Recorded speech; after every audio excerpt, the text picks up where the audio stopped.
Hi hello నమస్తే welcome back to Umashri collections and blogs.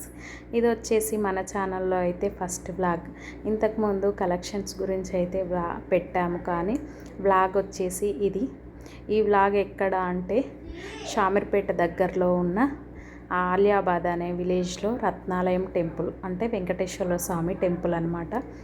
చాలా అంటే చాలా బాగుంది. ఇక్కడ స్వామిని చూస్తూ ఉంటే మనసుకు ఎంతో తృప్తినిచ్చింది. తిరుపతిలో చూసినంత తృప్తి అనిపించింది నాకైతే. మేమైతే ఈవినింగ్ టైంలో వెళ్ళాము. ఇక్కడ పక్కన ఇంకా ఆంజనేయ స్వామి, వినాయకుడు, అమ్మవారి టెంపుల్ ఇంకా అలా ఉంటాయి. పక్కన అన్నీ దర్శించుకొని కొంచెం ముందుకొస్తే ఇలా ఇక్కడ విష్ణుమూర్తి దగ్గర వాటర్ ఫౌంటైన్ లాగా ఉంది. ఇక్కడ నిల్చుంటే అయితే చల్ల గాలి, ఆ వాటర్ సౌండ్కి చాలా ప్రశాంతంగా అనిపించింది. చాలామంది ఇక్కడ ఫొటోస్, వీడియోస్ అయితే చాలా తీసుకుంటున్నారు. మేము కూడా అలాగే కొద్దిసేపు అక్కడే నిల్చొని ఫొటోస్, వీడియో అయితే తీసాము. చుట్టూ అయితే పచ్చని చెట్లు, మధ్యలో ఆ స్వామివారు, వాటరు. ఇక్కడ చుట్టూ అయితే చాలా అంటే చాలా చెట్లు ఉన్నాయి. పిల్లలకు కూడా ఆడుకోవడానికి చాలా ప్లే ఏరియా ఉంది. ఇక్కడ ఇంకొంచెం ముందుకు వస్తే ఇక్కడ విష్ణుమూర్తి నామాలు ఉన్నాయి. శంకు చక్రాలు అంటారు. అదే అనుకుంటున్నాను నేను. ఏమైనా తప్పు అయితే మీరు కామెంట్లో కామెంట్ చేయండి ఏమంటారో. ఇక్కడ కూడా చాలామంది ఫొటోస్ తీసుకున్నారు, వీడియో తీసుకున్నారు.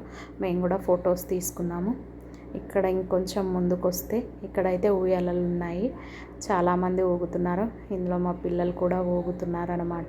నేనైతే వాళ్ళని వీడియో తీసుకుంటూ అలా ఉండిపోయాను. చాలామంది పెద్దలు, చిన్నలు అందరూ అక్కడ దేవుడిని దర్శించుకొని వచ్చి ఇక్కడ కూర్చొని పిల్లల్ని ఆడిపిస్తూ, వాళ్ళు ఆడుతూ చాలాసేపు ఎంజాయ్ చేశారు అందరూ. మేమైతే ఇంకా కొద్దిసేపు ఉండేసి ఇంకొంచెం ముందుకు వస్తే ఇక్కడ ఐస్ క్రీమ్ కూడా ఉంది. ఇక్కడ కొంతమంది ఏదో బర్త్డే పార్టీ కూడా చేసుకున్నారు. గోశాల కూడా ఉంది అక్కడ. ఆ క్లిప్ అయితే మిస్ అయింది. ఇక్కడ వచ్చేసి వేరే వాళ్ళు ఎవరో బర్త్డే చేసుకుంటున్నారు. ఎటు చూసినా చుట్టూ చెట్లే ఉన్నాయి. చాలా అంటే చాలా ప్రశాంతంగా ఉంటుంది. ఎవరైనా వెళ్ళని వారు ఉంటే వెళ్ళండి. ఇది వచ్చేసి షామీర్పేట దగ్గరలో ఉంటుంది రత్నాలయం టెంపుల్. ఇక్కడ మేము దర్శనం అయిపోయింది. కాసేపు పిల్లలు ఆడుకున్నారు. బయటికి వచ్చేస్తున్నాము మేము. ఇక్కడైతే ఇలా ఉంటుంది బయట. కొంచెం సిద్దిపేటకు వెళ్ళే రూట్లో నుంచి కొంచెం ఇలా లోపలికి వస్తే ఉంటుందన్నమాట. మేమైతే ఇంకా చాలా తృప్తి అనిపించింది. స్వామివారు చాలా బాగా దర్శనం చేసుకొని వచ్చాము. ఇంకా వీళ్ళైతే నేను వీడియో తీస్తున్నానని చెప్పేసి నవ్వుతున్నారు.